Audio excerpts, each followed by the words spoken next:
नमस्कार दोस्तों, आप सभी का स्वागत है हमारे YouTube चैनल राज नोट्स पॉइंट के बारे में। तो दोस्तों, आज हम बात करेंगे अभिप्रेरणा के बारे में, मतलब मोटिवेशन के बारे में।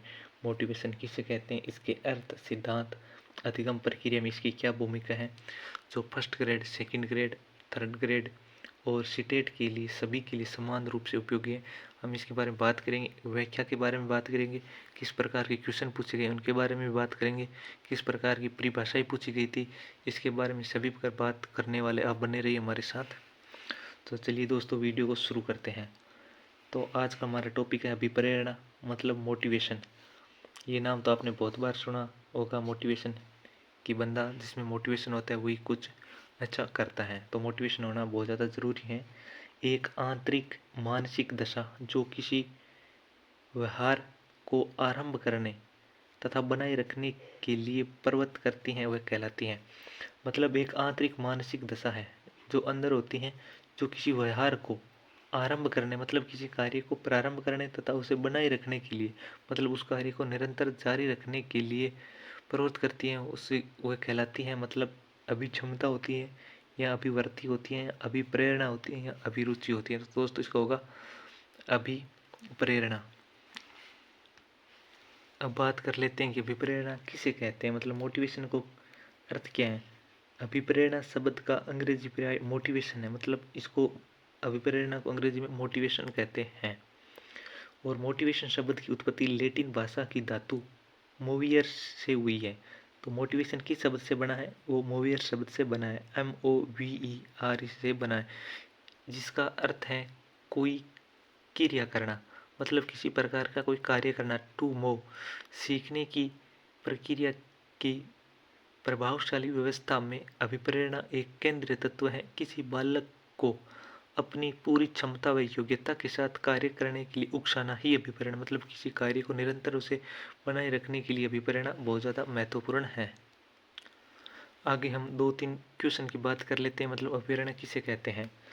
अंग्रेजी भाषा का मोटिवेशन शब्द किस लैटिन शब्द से बना है, तो भाई अभी बात की है MOVER, मूवियर शब्द से बनी है। क्रिया को आरंभ, मतलब क्रिया मतलब किसी कार्य को आरंभ करने, जारी रखने तथा नियंत्रित करने की प्रक्रिया क्या कहलाती है, जैसे अधिगम, सर्जन, संतुलन या अभिप्रेरणा। मतलब किसी कार्य को जारी करना और उसे निरंतर बनाए रखने को ही हम क्या कहते हैं, अभिप्रेरणा कहते हैं। आगे बात करते हैं कि अभिप्रेरणा वर्णित होती है ज्ञानात्मक जागृति द्वारा या भावात्मक जागृति के द्वारा। तो दोस्तों, इसका उत्तर होगा वो दोनों, ज्ञानात्मक और भावात्मक दोनों। किस प्रकार होगा, चलो इनकी व्याख्या करते हैं। मतलब अभिप्रेरणा व्यक्ति को कार्य करने हेतु गतिमान एवं ऊर्जावान करने वाला कारक है। मतलब अभिप्रेरणा व्यक्ति को कार्य करने हेतु गतिमान एवं ऊर्जावान करने वाला कारक है। अभिप्रेरणा व्यक्ति के व्यवहार को नियंत्रित, प्रेरित, परिवर्तित और दिशा निर्देशित करने में महत्वपूर्ण भूमिका निभाती है। अभिप्रेरणा एक मानसिक प्रक्रिया है जिसे अधिगम का राजमार्ग, अधिगम का मुख्य कारक या अनिवार्य स्थिति आदि नामों से भी जाना जाता है। तो अगला क्वेश्चन है, उनकी एक दो क्वेश्चन भी हम उनकी बात कर लेते हैं जो सेकंड ग्रेड के अंदर पूछा गया था। मतलब अधिगम तक पहुंचाने के राजमार्ग को कहते हैं उद्दीपक, प्रवाहिता, संवेदना या अभिप्रेरणा। तो इसे कहते हैं अभिप्रेरणा। आगे बात कर लेते हैं अभिप्रेरणा की परिभाषाओं के बारे में, मतलब किसने कौन सी परिभाषा दी है।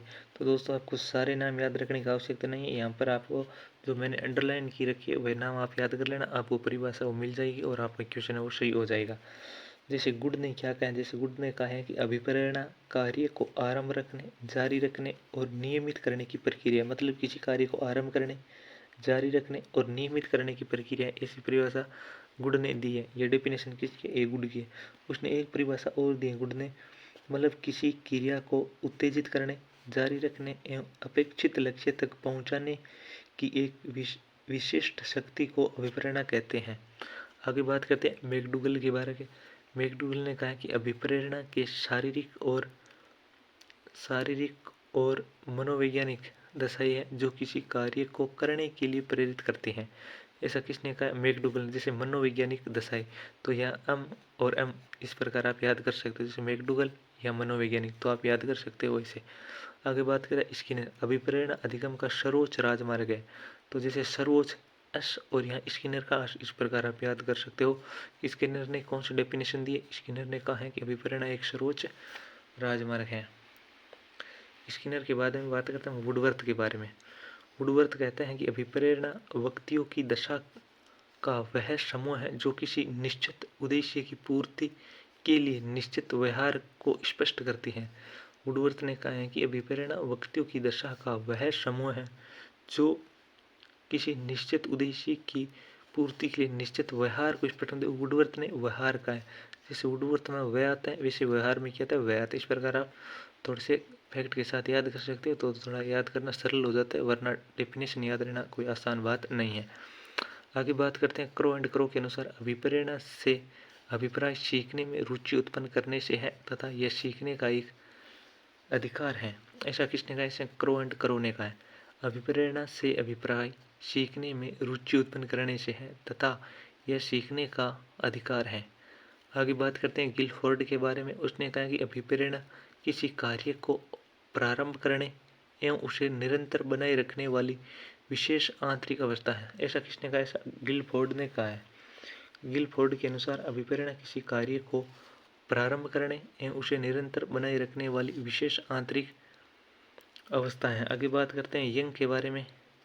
यंग कहता है कि अभिप्रेरणा कार्य को प्रारंभ करने, उसे दिशा देने तथा उसकी गति को बनाए रखने वाली प्रक्रिया है।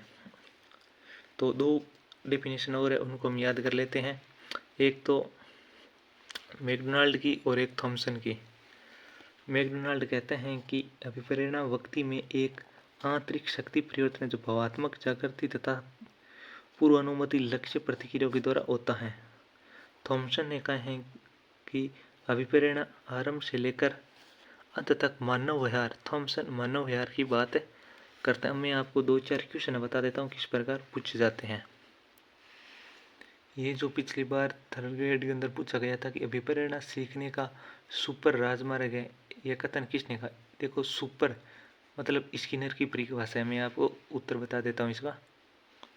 तो इसका उत्तर होगा स्किनर, क्योंकि ये सीखने का सुपर राजमार्ग है। ये रीट के अंदर पूछी जा चुकी है। आगे बात करते हैं कि इनके उदाहरण के बारे में, कौन सा बाह्य है और कौन सा आंतरिक है। निम्न में से कौन सा बाह्य अभिप्रेरणा का उदाहरण है? इसमें अभिप्रेरणा की आंतरिक और बाह्य दो प्रकार के उदाहरण होते हैं। हम इनके बारे में बात करने वाले हैं। मतलब आंतरिक अभिप्रेरणा कौन सी होती है और बाह्य अभिप्रेरणा कौन सी होती है। ये रीट लेवल 2S1 शिफ्ट पारी के अंदर पूछा गया है 2022 के अंदर। उपलब्धि की आवश्यकता, चिंता, आकांक्षा स्तर और पुरस्कार। तो दोस्तों बाह्य मतलब जिस इसके बिना हमारे काम चल सकता है, जैसे पुरस्कार है, इसकी हमें कोई आवश्यकता नहीं होती, ये बाहरी है। चिंता जैसे हम अंदर करते हैं, आकांक्षा ही अंदर है। उपलब्धि की आवश्यकता जैसे हम मन के अंदर सोचते हैं किसी चीज़ के बारे में, तो वो क्या आंतरिक है। तो हम आंतरिक और बाह्य के बारे में थोड़ा सा डिटेल से जान लेते हैं कि आंतरिक किसे कहते हैं और बाह्य किसे कहते हैं। जैसे अप्राकृतिक या बाह्य अभिप्रेरणा। अप्राकृतिक और बाह्य प्रेरणा, अप्राकृतिक को ही बाह्य अभिप्रेरणा कहते हैं। इसमें व्यक्ति मानसिक प्रसन्नता प्राप्त करने के लिए काम नहीं करता, बल्कि कोई लक्ष्य प्राप्त करने के लिए या कोई पुरस्कार प्राप्त करने के लिए कार्य करता है। अच्छे ग्रेड या मान के लिए प्राप्त करने के लिए कार्य करता है। अच्छे ग्रेड या मान के लिए काम करना, रोजी कमाने के लिए कोई शिल्प सीखना, प्रशंसा प्राप्ति के लिए काम करना आदि इसी वर्ग की अभिप्रेरणा के अंतर्गत आते हैं। बाह्य अभिप्रेरणा के उदाहरण जैसे दंड है, दोषारोपण है, प्रशंसा है, प्रताड़ना है, परिणाम है, पुरस्कार है, प्रतियोगिता है और प्रतिद्वंद्विता आदि ये बाह्य अभिप्रेरणा के उदाहरण हैं। आगे बात कर लेते हैं आंतरिक अभिप्रेरणा के उदाहरणों के बारे में। आंतरिक अभिप्रेरणा या प्राकृतिक अभिप्रेरणा, यह अभिप्रेरणा प्रत्यक्ष रूप से व्यक्ति की प्राकृतिक इच्छाओं, आवश्यकताओं और प्रवृत्तियों से संबंधित होती हैं। आंतरिक रूप से अभिप्रेरित व्यक्ति किसी काम को इसलिए करता है क्योंकि उस काम को करने में उसे आर्थिक प्रसन्नता होती है।